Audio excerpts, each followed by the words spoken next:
I don't tend to think of myself as a terribly frightening person, but my team had taken out virtually every other fad in the compound, and here I was running at impossible speeds, legs bounding off the floor as I erased the distance separating us from the fleeing fads. I had enhanced strength, speed, and endurance.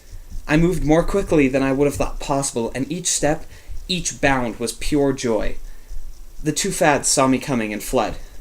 You can't really dodge a PPB blast the way you can dodge a blaster bolt in Star Wars. You can, however, evade the little yellow laser light. If the light isn't on you, you can't be hit. It's as simple as that. Before Tamrat had turned me into Captain America, I probably could not have run at top speeds, fired my own weapon, and kept an eye on the two laser dots to make sure neither of us was about to be hit. I don't want to suggest that it was effortless, because it required all of my concentration, but I could do it.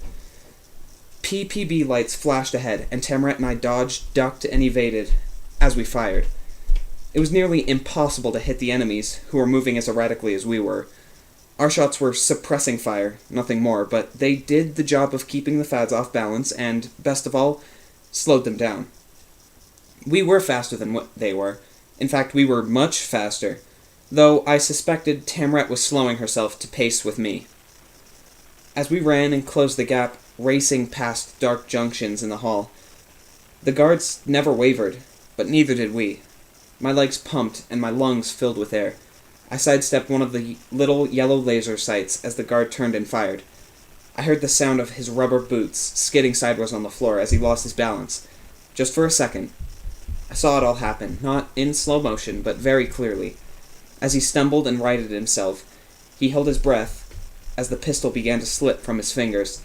He reached out to catch it in midair. It all happened over the space of a second, but it left him vulnerable. I raised my PPB pistol, placed my laser aim at the center of his mass, and fired. One of the guards was neutralized. That's right, neutralized, because that's how I was rolling. I had my space pistol, my space coat, and my space nanite augmentations, and it was a bad idea to mess with me.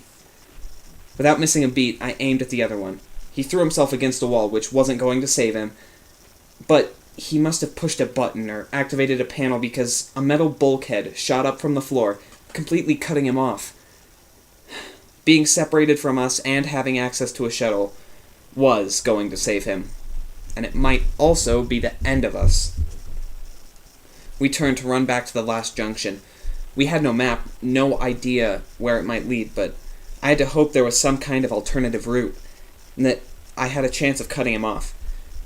Tamrat, who seemed to have a directional sense that humans lacked, said she was sure we were going the right way. That was good, but if it took us to a dead end, the right direction would have limited value. The next junction seemed to loop around and head towards where we wanted to go. The bad news was that we were sloping downward. I didn't like it, but I liked the idea of backtracking to find another path even less. After about maybe a quarter mile of running, we came out into an open, circular ditch, maybe 60 feet across.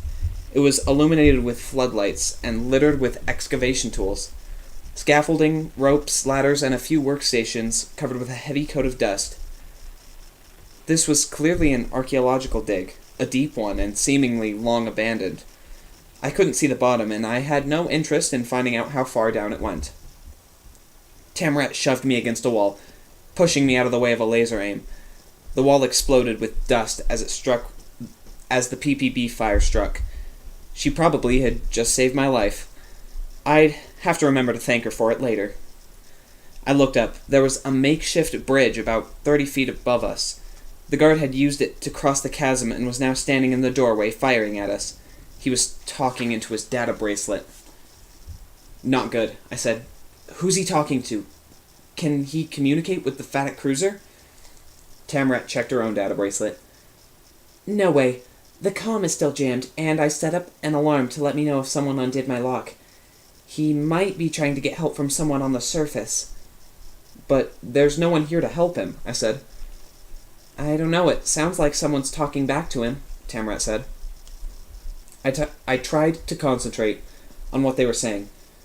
Before, I wouldn't have been able to hear a thing. Now, though, I could make out the words. I detected a distinct voice coming over the bracelet. He was definitely talking to someone, and if the shore-to-ship comm wasn't working, it meant there were more fads on the surface. While Tamret reviewed the schematics of her data bracelet, I returned the guard's fire and tried to find some way to get across. There was a doorway at our level, but we had no means to get to it from our side of the pit. I sensed that even with my augmented strength and power and agility, I couldn't leap across. I wasn't up for falling to my doom. I searched around for something, anything. Surely my enhanced brain power ought to be able to come up with some idea. I looked up. There was a cluster of ropes towards the ceiling, retracted, held together by thick metal cable. Before, I never could have believed I could do this, but my aim, my strength, and stamina were all improved. It was possible, maybe even probable, and it was too perfect. I looked at Tamret, who was done checking her bracelet. "You want to try something really stupid?" Her eyes widened, and her lips turned up at the corners. "Absolutely." I didn't dare fire a PPB blast at the cable holding the rope. It was too powerful, might damage the rope itself. Instead, I took out my plasma wand and fired it up. The ejection of the metal rod prior to the glowing energy almost ruined the coolness of the effect. But only almost. I held it in my left hand, which was now much stronger and more accurate than my right hand had ever been. With my pistol in my right hand, I fired off 5 quick shots at the guard above us, then carefully aimed at the metal cable high above us, and tossed the plasma wand. It flew, spiraling in a perfect arc as it cut through the binding cable, leaving the rope unharmed. The wand landed against the far wall and tumbled into the pit below, while the rope uncoiled and fell 3 feet in front of me. I reached out and grabbed it, and pulled it tight at a sharp angle. Tamret was firing at the guard as I did this, giving me room to maneuver. I pulled harder on the rope, getting an even steeper angle, and making certain it was securely anchored.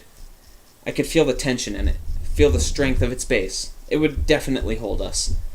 I fired at the guard and moved over to Tamret. I put one arm around her waist, and she put one arm around my shoulder. She looked at me and grinned, not for a second fazed by the insanity of what I had intended. I could tell that she loved the idea. Somehow, impossibly, she knew exactly what to do and precisely what to say. Of all her amazing powers, that was the most remarkable one. "Good luck," she said, and kissed me on the cheek. If she turns out to be my long-lost sister, I thought, I'm going to be extremely angry. Then I pulled on the rope and jumped into the air. Tamret and I were flying. Once we hit the other side, we ran. Now I was hoping we might be able to circle around the guard entirely. Our corridor was sloping upward, which was a good sign, and ahead it merged with another corridor from the general direction the guard had been going. Also good. Farther beyond that was a hangar, which was only good if we got there first. We didn't, though. I pumped my legs, tearing up the ground in a dizzying whir. But I wasn't going to make it in time. I could see the forms of the guard approaching a shuttle, keying the access into the shuttle's exterior panel. He was going to get inside in about 3 seconds. Once he was in, he'd be on an independent comm line, and I knew without Tamret telling me that it would take maybe 15 seconds for him to signal the cruiser. He didn't have to explain the details. He didn't have to explain anything. An unexpected communication from one of the shuttles would be enough to alert them. I had one chance. Now, I threw myself forward and down. I wanted a statistic shot. I hit the floor and raised my pistol, feeling myself skimming fast across the floor. I didn't care about the pain. I needed a good shot, and I had it. The yellow light was at the center of his chest, but before I could squeeze the trigger, there was a flash, and the guard was already down. There, beyond him, was Charles. He was too far away for me to see the expression on his face, but I was sure he was smiling. We tied up the guard, and then I checked the time. Just less than 3 hours until the check-in. With the hangar secured, Tamret, Charles, and I headed back to the main control room, where Nyana had her eye on the courtyard. "No activity," she said. Then she caught sight of Tamret. "You look totally disgusting." "You too," Tamret said. "Whatever," Nyana said. "I don't even want to know what you were doing to get all that blood on you. The point is that everything has been quiet here." That was good. I was still worried about surprises, but so far there had been none. A few hiccups, like Tamrat being impaled and a couple of guards almost escaping, but otherwise it was smooth sailing. Then, through the window, I saw the door to the prison facility open. Steve and me son walked out, hands over their heads.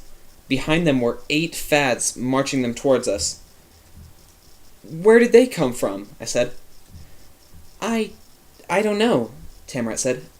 "We accounted for everyone in the database. There must have been some guards in the compound who weren't assigned here. Maybe they had another function." I tried to think, focus on what was important now. Could they have contacted the cruiser? "Not unless they have a shuttle outside the hangar," Tamrat said.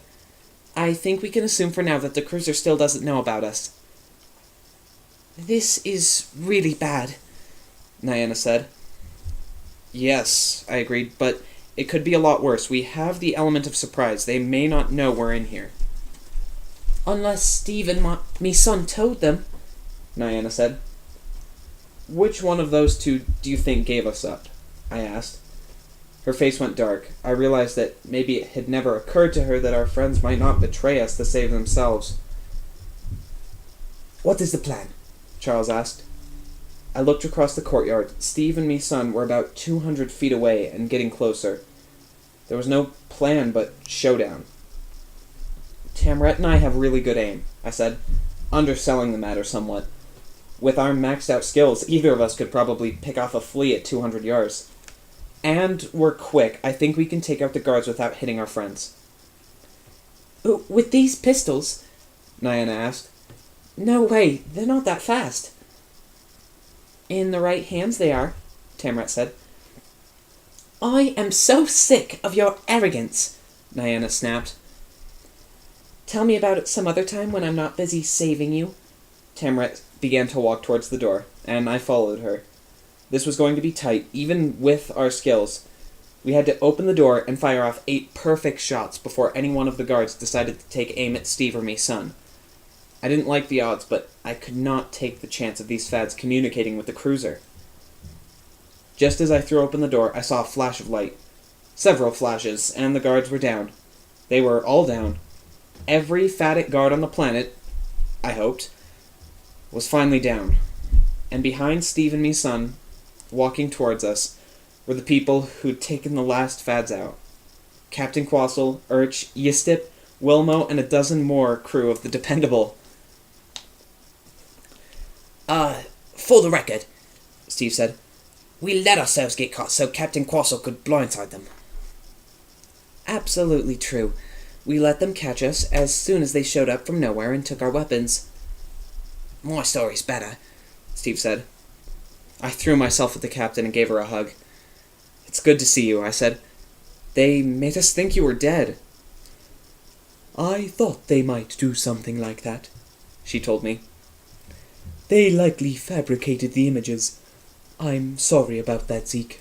I also know you're here for your father, but first things first, what is our operational status?" "Our plan," I told her, "is to take one of the shuttles and fake our way past the cruiser. Then we deliver a phatic shuttle to the Confederation and they can reverse engineer it." "That is not such a good plan," Captain Quassel said, pointing at me with her trunk. "Do you really think you can simply slip past them?" I felt a little foolish. I was hoping by the time they realized we were making a break for it, we'd have enough of a jump on them to tunnel to Confederation Central. She shook her head. "Too many variables. You've been lucky so far, but you can't count on luck holding. I have a plan that should allow us to deliver the cruiser to the Confederation, which is a better prize than the shuttle. Don't you agree?" Yeah, but how does it work?" "First, I can get us past the O200 check-in." That was really good news. "How?" I asked. "We've been working on our escape since we got here. We've had the plan, just not the opportunity to execute it. Now you've given us that opportunity. I know the codes for the check-in, so that won't be a problem. Then the daily supply shuttle comes at 0400. We surprise them, load up the shuttle with a stock team of 12 or so, and I can take the cruiser. How many are on the ship? She shrugged. It's bigger than the one we faced at Ghana. I'd say 80, maybe 85. And you think you can take down that with a dozen soldiers? She looked at me with her huge eyes going wide, and her trunk jabbed in my direction with a good sense of humor as she spoke. Zeke, you just led 5 alien teenagers, most of whom who have no training with hand weapons, to conquer an entire planet. I am the captain of a Confederation starship. I think my trained officers can perform as well as you have. Point taken, I said. Fortune favors the bold. Yes, it does, She agreed. Do you want to be part of the team? We could use you if you think you have the weapon skills. I don't know how you've been using your points. Take Steve and me son if they want to go. They're very good.